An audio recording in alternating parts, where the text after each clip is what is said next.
Okay, so the last video that we made on this YouTube channel was going over the Vancouver Canucks and JT Miller. It was discussing the idea as to whether or not Miller could pull a Gaudreau. The reason we talked about it that way was because with the idea looming around that JT Miller and his agent would not be open to contract extension talks after the 22-23 season commenced, it painted a very similar picture to that of the former Johnny Hockey Calgary Flames superstar that ended up in Columbus. Now in this video we're kind of going over a similar idea, but it's not really 100% like exactly the same. It's same but different here, because today we're going over to Boston and we're talking about one David Pastrnak. The reason Pastrnak is in the news is because this is a player that is a very talented young goal scorer in the NHL. 26 years old, 6 feet, 194 as a right-handed right-wing player, and he's got himself a fantastic contract AAV-wise. He's making $6.66 million a season till the end of 2023, and he's been making that amount of money ever since 2017-2018. Now, it's kind of crazy because in 2017-2018, Pastrnak exploded, getting an 80-point season in 82 games played. He then followed that up by having some incredible years in Boston. 2019 saw him put up 81 points in only 66 games. He had 19 points as the team went to the finals as well. He then had 95 points in 70 games. This recent season, he had himself 77 points in 72 games and 40 goals on top of that as well. Pastrnak is a Rocket Richard winner, and he is one of the best young players in the entire league today. The problem is, though, that contract is sort of limited, because he's only signed on for one more season, and there's a big conversation starting up in Boston as to whether or not Pastrnak will re-sign, and how much he will do that for. We've had a few inklings here and there, and we've actually made videos about this as well, as to whether or not David Pastrnak would want out, whether or not he was more willing to continue his hockey future elsewhere because of problems with coaching and the idea that he was unhappy playing with the line mates he was playing with. There was an instance that said that he might have wanted to play with David Krejci instead. But now we have ourselves a brand new coach in Boston. It's no longer Bruce Cassidy over here. We'll see what Jim Montgomery is going to be able to do when it comes to putting the lines together and satisfying his players. But we had ourselves a tweet that I wanted to go over here from Andy and Rono talking about David Pastrnak and giving an update on him. The Bruins would like to re-sign David Pastrnak this offseason already, but according to our source, Pastrnak is in no rush to sign an extension. Not so good news for Boston. It looks like he wants to know if the Bruins still will have a chance to win the Stanley Cup in those next years when Bergeron and Krejci retire. He wants a Stanley Cup so bad, it's his goal. Don't get us wrong, he still prefers to stay in Boston. He loves the city, but nothing is sure right now. Maybe we'll see a Stamkos-Gaudreau situation again, or something like that next summer. And also, just to make things cool, let's go ahead and send out his projection card for the 2022-2023 season. He is an elite winger. Just for your information, the folks over at Andy and Rono are saying that he is in the top 2 percentile of NHL players. He is very good offensively, etc., and I don't think that's really news to anybody. We all kind of knew that David Pastrnak was a good winger. With this in mind, though, I wanted to illuminate the idea that says that maybe David Pastrnak kind of goes through that similar JT Miller thing that we talked about in the last video as well.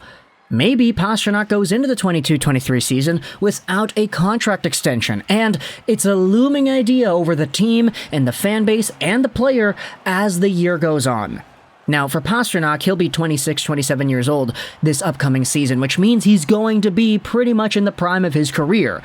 And players in the prime of their career, of the same caliber that Pastrnak is, probably would go out there and have themselves, let's say, an 80, 90, maybe 100-point season. Like, I mean, dude, he was 2 years removed from having 95 points in 70 games. Like, that's a really good player, especially for $6.6 million a year. Pastrnak has the ability to go out there and demand as much money as he wants, but with the Boston Bruins and their limited time span in this cup contending window, it begs the question as to whether or not Pastrnak would see fit sticking with this team long term after Bergeron and Krejci are gone. Now, there was a big surge, I feel, of momentum when David Krejci was re-added onto this team, and the possibility of Pastrnak actually playing with Krejci started itself back up again. Like, this is a legit second-line center that was really good the entire time he was here. It's just we'll see how 1 year away from the NHL will change his NHL potency, but if I had to bet, I'd probably say that he's going to be okay. Let's go over onto an article on NHLTradeTalk.com, though, written by Colton Pankew, going over the same idea that David Pastrnak is hesitant to sign long-term with Boston. Pankew goes out there and cites the same tweet thread that we saw from Andy and Rono, saying that the 26-year-old isn't wanting to discuss an extension at the time, despite the team's desire to get something done in the near future. The rumor comes just months after reports dropped that the Bruins were considering trading Pastrnak due to being far apart on contract talks. For what it's worth to Bruins fans, though, well-known Boston radio host Michael Felger spoke about this rumor on the Felger and Moss show on Wednesday, saying that he thinks it has zero validity and that Pastrnak will happily re-sign if he gets an offer he feels is fair. Speaking on how much that offer should be, Felger suggested that $10 to $10.5 million is likely the cost it would take to keep him in the fold. And so there is some backlash to that idea that Pastrnak himself just wants to win and he wants to be on a Stanley Cup winning team.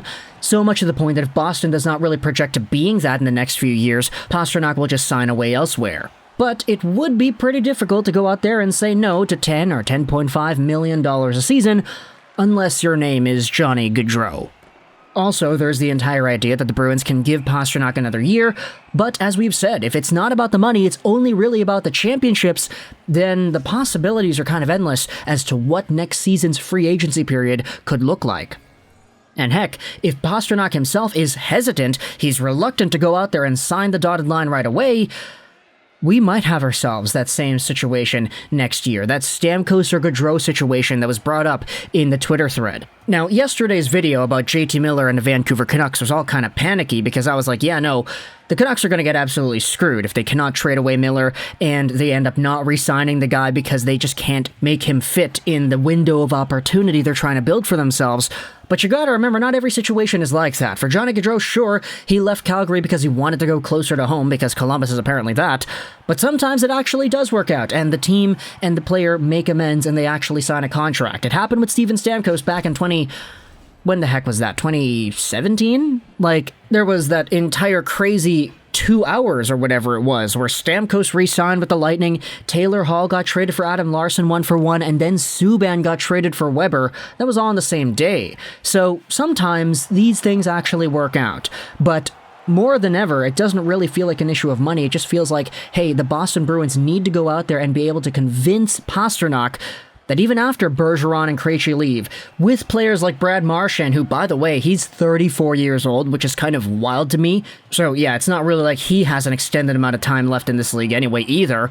Taylor Hall is 30, you have yourself Charlie McAvoy, he is in his mid-20s. There are a few other guys here that definitely can help out this team as they go forward, but losing out on the players you have over the past few years, from Tuukka Rask to Patrice Bergeron soon, to Krejci soon, to Marchand a little bit after that, like, it's going to be really difficult to convince anybody that Boston, with their very limited, shallow prospect pool, is going to be able to contend long-term past the Bergeron era. So for a guy like Pastrnak, I could totally understand it if he's like, yeah, no, I want to win, so I'm not going to sign right away. Why would I do that? Like, this team doesn't even look like it's going to be able to contend after these two players end up leaving, so unless the Bruins go through a complete reform, they trade away a whole bunch of middle-aged players for young guys and draft picks, and they actually use those draft picks on good players. I'm sorry, I love Fabian Lysell, but one Fabian Lysell is not enough to go out there and save a franchise. I like him a lot, but he's not that kind of guy to be able to do that. So,